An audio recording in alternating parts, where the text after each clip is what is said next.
Hey everybody, it's Charles, your hobby hero, and today I'm going to be going over things you need to know before submitting books to CGC. Before we get started though, make sure you hit that subscribe button down in the bottom corner. I do appreciate it. I do put out regular content about the hobbies I love the most. So now what we're going to be going over today is not necessarily the fine details of what to grade and what not to grade, but more precisely a lot of common mistakes that will end up costing you a lot of money in actual grading fees, or can cost you a lot of money in actually just reducing the value of the books that you have. So a lot of good information here, just an overall way to maximize your submissions with CGC. Now, some of these aren't going to apply to every type of collector because some people just like the way the books are encapsulated. So some of those books may not necessarily make sense financially to submit, but it doesn't matter because you want them. So just take all this information and apply it to those books that it will make sense for. But I don't want you to think that I'm telling people that they can't or shouldn't do this. I'm not trying to gatekeep anybody out of the hobby by any means. These are just some ways of maximizing that investment into your collection. So the first and the biggest one that I see more often than you would think at this point in time is unwitnessed signatures. CGC will only authenticate a signature if they witness it happening. So your certificates of authenticity mean absolutely nothing. If you mail them to CGC, your best case scenario is they mail it back to you with the book and a green label saying that somebody's name is written on the front of that label. Now those signatures, it's certainly not going to help add any value. Green labels with names written on the front of them aren't super popular, but overall don't affect the value of the book much more or less. And if it's a big enough signature, someone that's easily recognizable like Stan Lee or Todd McFarlane, you still may get a small premium out of that book. But if you really want that signature, if it's unwitnessed, again, it's not going to get the maximum value going to CGC. Aside from that, also make sure you're checking your books. Another way to get the green label is if it's missing pages. There are missing value stamps, tattoos, a lot of stuff that should be inside of the book. People just don't go through and check to make sure it's there. Do your page counts, flip through, make sure that all the pages are there, make sure there's nothing cut out of the book, no pinups that were taken out. This is especially true on older books. Modern books aren't usually the same. I'm not going to sit here and say that every brand new book that comes off the shelf I'm going through and doing a page count on. You don't run into that as often, but certainly books back before like the 80s had a lot of coupons and stuff in them, had a lot of posters that were put inside of them that people just cut out, hung up on their wall, mailed in for redemptions. And you want to make sure that stuff is sent in there so you don't get a green label marking that book as incomplete. While you're checking the book, you also want to be checking this book for restoration. Now, this can be a little daunting for new people in the hobby, and there are some videos out there on what to look for. The biggest and most common restoration that you will see, though, tends to be color touch, which is somebody basically took a marker to fill in some of the white spots on there, and you can pick up on that visually or with the assistance of like a black light, a little black flashlight to help pick up those imperfections. Pages being married sometimes will have tells as far as different color pages if they're dramatically off on the tint. And then staples, if you notice that the staples just look brand new, or you see rust transfer on the interior pages but the staples are bright and shiny, that's the kind of stuff that's going to get flagged by CGC as well. So just check for that stuff because purple labels are pretty harmful. Trimmed books especially, people will stay away from. Basically where somebody has cut the edges off to make the edges look nicer. You can't do anything about that. You can't remove that restoration, so that will always be there and be a huge detractor from a lot of people buying slabbed books. Next one is make sure that you press your books. Get them pressed, get them cleaned. I do a number of pressing and cleaning videos on here so you can see how much of a difference that it makes.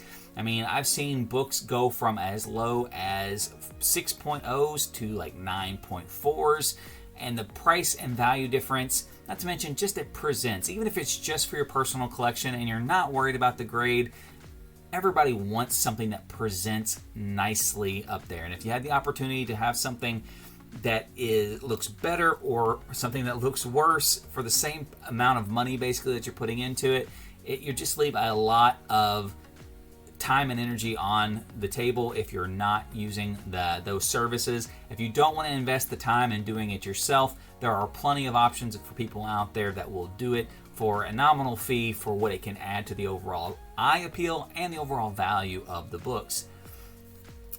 Part and parcel with that is make sure you're utilizing pre-screens. Now, pre-screens are kind of twofold.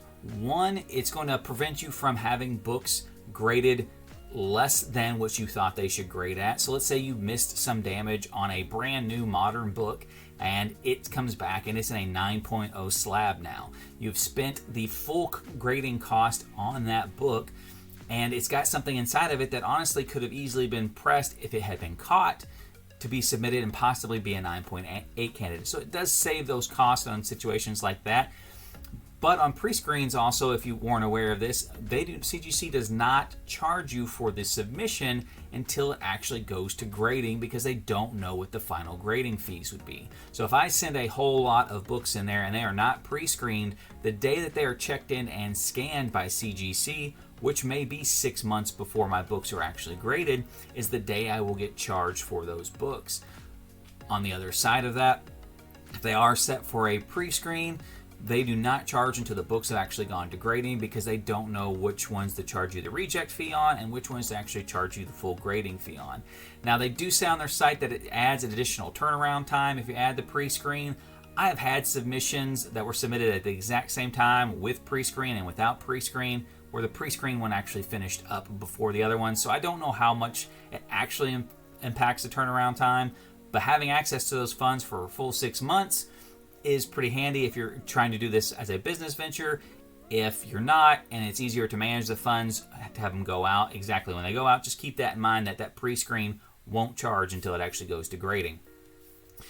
With that, on a pre-screen, you do have to have an order of at least 25 books, and this is something I see a lot of other YouTubers, they're opening up submissions where they're under that 25 book threshold.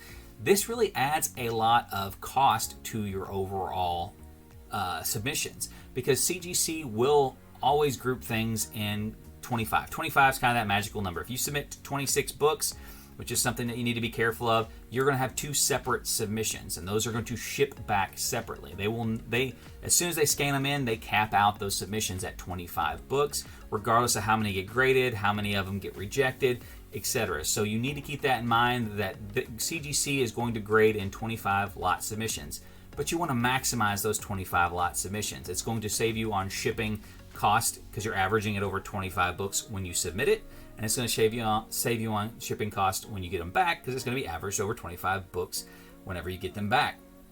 But keep in mind, any changes that make the books different are going to result in separate shipping costs.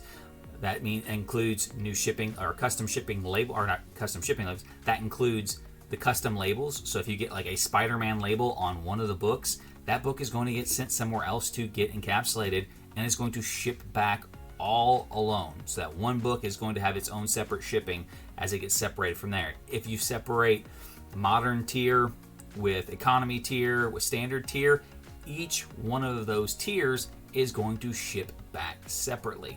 So every change that you make is going to do that. So to reduce your overall shipping cost, make sure you group as large of submissions as you can together, optimally at that 25 book threshold, to really make sure that you're keeping your shipping costs as low as possible.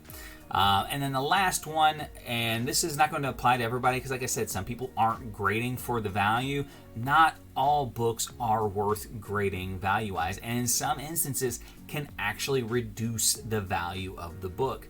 Now, as a general rule of thumb, the older the book is, the lower that threshold is. So like on a brand spanking new modern book, your threshold is really going to be like 9.8 to get that desirability out of it, and then 9.6 is probably going to be very close to like a break even on grading costs, shipping costs, cost of the book, etc.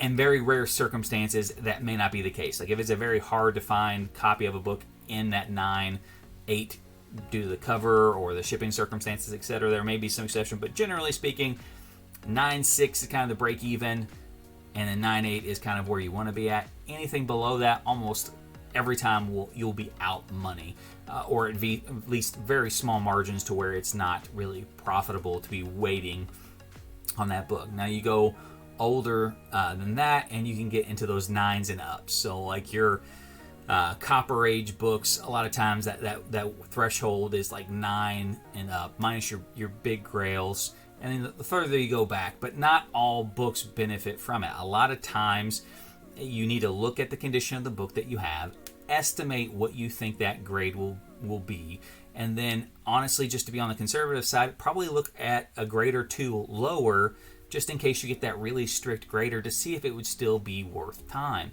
And this will apply pretty much across the board, even like with your major keys. You know, I've got books that I have sent out and thought that they could maybe get a 9.8, but I'll set that pre-screen threshold because I know if it comes back at a 9.6 or a 9.4, it would just make as much sense to sell it raw and will save me the additional grading fees of that book going out.